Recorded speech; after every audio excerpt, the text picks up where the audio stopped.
हम जीवन में जो भी करते हैं खुशी पाने के लिए करते हैं, लेकिन दुर्भाग्य से खुश रहना काफी मुश्किल काम लगता है। हमें लगता है कि खुश रहने के लिए कुछ खास तरह के हालात होने चाहिए, तभी हम खुश रह सकते हैं, लेकिन ऐसा नहीं है। सद्गुरु बता रहे हैं कुछ आसान से नुस्खे जिन्हें अपनाकर हर हाल में हम खुश रह सकते हैं। सद्गुरु कहते हैं, जब आप बुनियादी रूप से खुश होते हैं, जब आपको खुश रहने के लिए कुछ करना नहीं पड़ता, तो आपके जीवन के हर आयाम में बदलाव आ जाएगा। आपके अनुभवों में और खुद को व्यक्त करने के तरीकों में बदलाव आ जाएगा। आपको पूरी दुनिया बदली हुई लगेगी। आपका अब कोई निहित स्वार्थ नहीं होगा, क्योंकि चाहे आप कुछ करें या ना करें, चाहे आपको कुछ मिले या ना मिले, चाहे कुछ हो या ना हो, आप स्वभाव से ही आनंदित होंगे। जब आप अपने स्वभाव से ही खुश होते हैं, तो आप जो भी करेंगे वह बिल्कुल अलग स्तर पर होगा। एक खुशहाल जीवन के लिए 10 साधन। पहला, ध्यान रखें कि खुश रहना आपकी बुनियादी जिम्मेदारी है। किसी इंसान की पहली और सबसे महत्वपूर्ण जिम्मेदारी एक खुश मिजाज प्राणी होने की है। खुश रहना जीवन का चरम पहलू नहीं है, यह जीवन का बुनियादी पहलू है। अगर आप खुश नहीं हैं, तो आप अपने जीवन में क्या कर सकते हैं? एक बार आप खुश हो, तभी दूसरी महान संभावनाएं खुलती है। चाहे आप जो भी करें, आप अपने अंदरूनी गुणों को ही विस्तार देते हैं और जगाते हैं। चाहे आप इस बात को पसंद करें या नहीं, हकीकत यही है। जब तक कि कोई महत्वपूर्ण चीज आपके भीतर घटित नहीं होती, आप दुनिया के लिए कुछ बहुत महत्वपूर्ण नहीं कर सकते। इसलिए अगर आप दुनिया के बारे में चिंतित है, तो पहली चीज आपको यह करनी चाहिए कि खुद को एक खुश मिजाज प्राणी में रूपांतरित करें। दूसरा, पहचानें कि खुशी आपकी मूल प्रकृति है। इससे कोई फर्क नहीं पड़ता कि आप अपने जीवन में क्या कर रहे हैं, चाहे वह कारोबार हो, सत्ता, शिक्षा या सेवा। आप ऐसा इसलिए कर रहे हैं क्योंकि आपके भीतर कहीं गहराई में एक भावना है कि इससे आपको खुशी मिलेगी। इस धरती पर हम जो भी कुछ करते हैं, वह खुश रहने की इच्छा से करते हैं, क्योंकि यह हमारी मूल प्रकृति है। जब आप बच्चे थे, तो आप यूं ही खुश थे। वही आपकी प्रकृति है। खुशी का स्रोत आपके भीतर है। आप उसे हमेशा के लिए एक जीवंत अनुभव बना सकते हैं। तीसरा, चीजों का महत्व पहचानें। आज सुबह क्या आपने देखा कि सूर्य बहुत अद्भुत तरीके से उगा?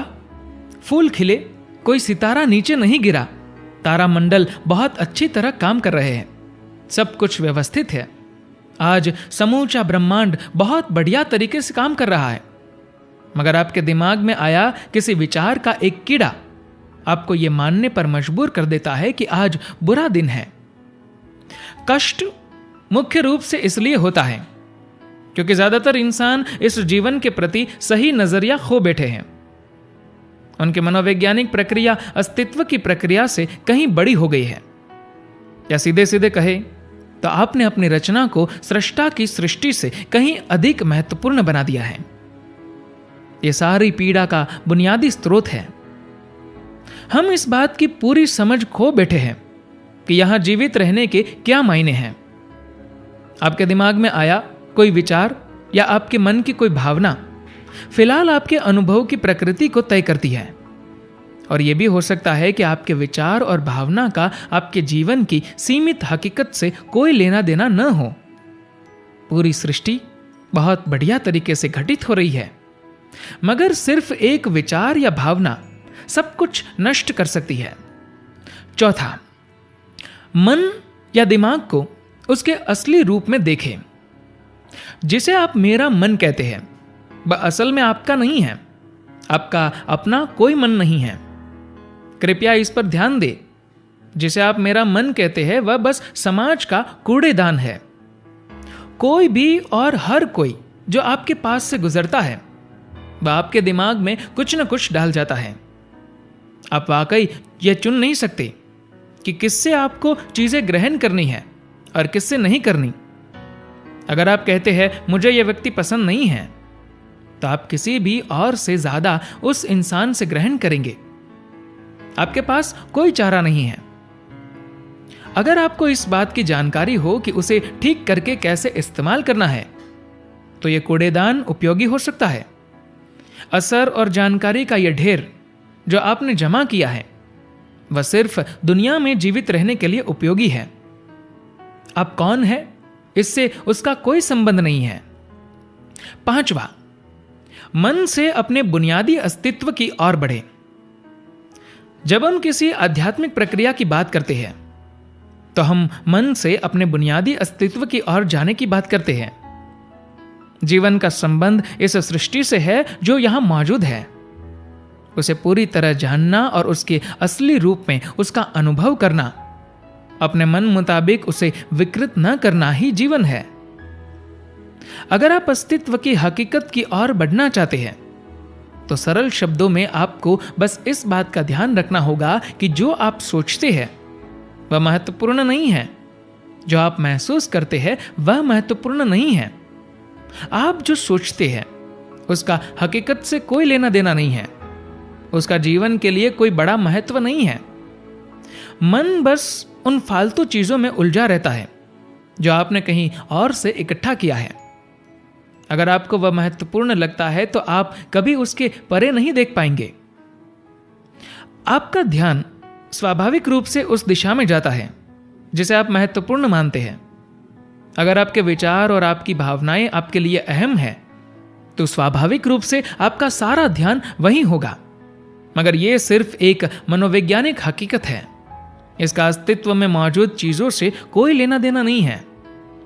कष्ट हम पर बरसाया नहीं जाता, उसे पैदा किया जाता है, और उसे बनाने वाला कारखाना आपके मन में है। अब इस कारखाने को बंद करने का समय है। 6, पाने की कोशिश न करें, अभिव्यक्त करना शुरू करें।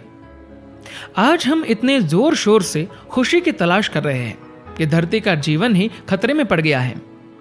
खुशी की तलाश में न रहे, दुनिया में अपनी खुशी को अभिव्यक्त करना जाने। अगर आप मुड़कर अपने जीवन को देखें, तो आपके जीवन के सबसे खूबसूरत पल वे थे जब आप अपनी खुशी को अभिव्यक्त कर रहे थे, न कि जब आप उसकी तलाश कर रहे थे। जो आप बचाते हैं वह कभी आपका गुण नहीं होगा। जो आप फैलाते हैं, जो आप बिखेरते हैं, वह आपका गुण होगा। अगर आप अपनी खुशी को बचा बचा कर रखेंगे, तो जीवन के अंत में कोई ऐसा नहीं कहेगा, उसने अपने अंदर खुशी का एक एक अंश बचाकर रखा, वह बहुत खुशी के साथ मरा। वे कहेंगे ये भयानक प्राणी अपनी जिंदगी में कभी मुस्कुराया तक नहीं। लेकिन अगर आप हर दिन अपनी खुशी और प्यार को फैलाएंगे, तो लोग कहेंगे, अरे वह एक खुश मिजाज और प्यार करने वाला इंसान था। 7वां, मुस्कुराइए। सुबह जब आप उठते हैं, तो पहली चीज आपको यह करनी चाहिए कि आप मुस्कुराइए। किस पर? किसी पर नहीं, क्योंकि आप जगे, ये कोई छोटी बात नहीं है। लाखों लोग जो कल रात सोए थे आज नहीं उठे, मगर आप और मैं उठे। क्या यह बहुत बढ़िया बात नहीं है कि आप जगे? इसलिए अपने जगने पर मुस्कुराइए। इसके बाद आसपास देखिए और अगर कोई है तो उन्हें देखकर मुस्कुराइए। बहुत सारे लोगों के साथ ऐसा हुआ कि उनका कोई प्रियजन आज सुबह नहीं जगा। आपको जो भी लोग प्यारे हैं वे जगे। वाह, ये तो बहुत अच्छा दिन है ना? फिर बाहर जाइए और पेड़ों को देखिए, वे भी पिछली रात को नष्ट नहीं हुए। बहुत से लोगों को यह अजीब लग सकता है, मगर आपको इसका महत्व तब पता चलेगा जब आपका कोई प्रियजन सुबह नहीं उठेगा। इसका महत्व जानने के लिए तब तक का इंतजार न करें। यह कोई अजीब या हंसने वाली बात नहीं है। यह सबसे कीमती चीज है कि आप जीवित हैं, और जो भी आपके लिए मायने रखता है वह जीवित है। इस दुर्भाग्यपूर्ण रात जब इतने सारे लोग नहीं उठे और कितने सारे लोगों के प्रियजन नहीं उठे, तब आप और आपके प्रियजन उठ पाए। क्या यह शानदार चीज नहीं है? इसका महत्व समझे और कम से कम मुस्कुराए। कुछ लोगों को प्यार से देखना सीखे। 8वां, खुद को याद दिलाए। बहुत से लोगों को यह सब भूलने में बस घंटा भर लगता है, और जल्दी ही उनका रेंगने वाला दिमाग किसी को काटने के लिए आतुर हो जाता है। इसलिए हर घंटे खुद को एक खुराक दे, जीवन की अहमियत याद दिलाई। अगर आप बहुत ही संवेदनहीन हैं तो हर आधे घंटे में खुद को याद दिलाए। अगर आप भीषण रूप से संवेदनहीन हैं तो खुद को हर 5 मिनट पर याद दिलाए। अपने आप को याद दिलाने में बस 10 सेकंड लगते हैं। आप इसे बस 2 सेकंड में भी कर सकते हैं। मैं जीवित हूं, तुम जीवित हो, और क्या चाहिए। 9वां, जो अंदर है उसे बदले।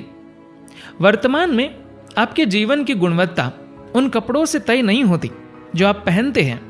वह आपकी शैक्षिक योग्यताओं, आपकी परिवार की स्थिति या आपके बैंक बैलेंस से तय नहीं होती। आपके जीवन की गुणवत्ता इस पर निर्भर करती है कि आप अपने भीतर कितने शांत और खुश हैं। निश्चित रूप से जिसे भोजन नहीं मिलता और जिसके पास जीवित रहने के लिए जरूरी बुनियादी चीजों की कमी है, वह शारीरिक रूप से बहुत कष्ट में होगा। इस पर ध्यान दिए जाने की जरूरत है। ऐसे लोगों के लिए हमें उन बुनियादी चीजों की व्यवस्था करनी होगी, मगर बाकियों के लिए उनकी जरूरतें एक अंतहीन सूची है। आपको लगता है कि कार चला रहा आदमी सड़क पर पैदल चल रहे आदमी से ज्यादा खुश है? नहीं, आपके पास क्या है उससे यह तय नहीं होता। यह इस पर निर्भर करता है कि वे उस समय कैसा महसूस कर रहे हैं। 10वां, दूसरों से तुलना करना छोड़ दें। ज्यादातर लोग इसलिए दुखी नहीं होते क्योंकि उनके पास किसी चीज की कमी होती है। वे दुखी इसलिए होते हैं क्योंकि वे खुद की तुलना किसी और से करते हैं। आप एक मोटर बाइक चला रहे हैं, आप किसी को मर्सिडीज चलाते देखते हैं और खुद को दुखी कर लेते हैं। साइकिल पर चलने वाला कोई व्यक्ति आपको मोटर बाइक पर देखता है और यह उसके लिए लिमोसिन है। पैदल चलता कोई व्यक्ति साइकिल को देखकर सोचता है, अरे वाह, अगर मेरे पास सिर्फ ये साइकिल होती तो मैं अपनी जिंदगी में क्या क्या कर लेता। ये एक बेवकूफाना खेल है जो चलता रहता है। जो लोग खुश रहने के लिए बाहरी हालात पर निर्भर रहते हैं, वे कभी अपनी जिंदगी में सच्ची खुशी नहीं महसूस कर पाएंगे। निश्चित रूप से अब समय है कि हम अपने अंदर झांकें और देखें कि हम किस तरह खुशहाली में रह सकते हैं। जीवन के अपने अनुभव से आप साफ साफ देख सकते हैं कि सच्ची खुशी आपको तभी मिलती है जब आपके अंतर मन में बदलाव आता है। जब आप खुश होने के लिए बाहरी स्थितियों पर निर्भर होते हैं तो आपको समझना चाहिए कि बाहरी हालात कभी भी 100% आपके अनुकूल नहीं होते। जब यह हकीकत है तो कम से कम इस एक इंसान यानी कि आप को उस तरह रहना चाहिए जैसे आप रहना चाहते हैं। अगर आप अपने अंदर उस तरह होते हैं जिस रूप में आप खुद को रखना चाहते हैं तो आप कुदरती तौर पर खुश होंगे। ये कोई ऐसी चीज नहीं है जिसे आपको खोजना पड़े। अगर आप अपने मूल प्रकृति में वापस चले जाते हैं तो आप सिर्फ खुश ही रहेंगे। धन्यवाद।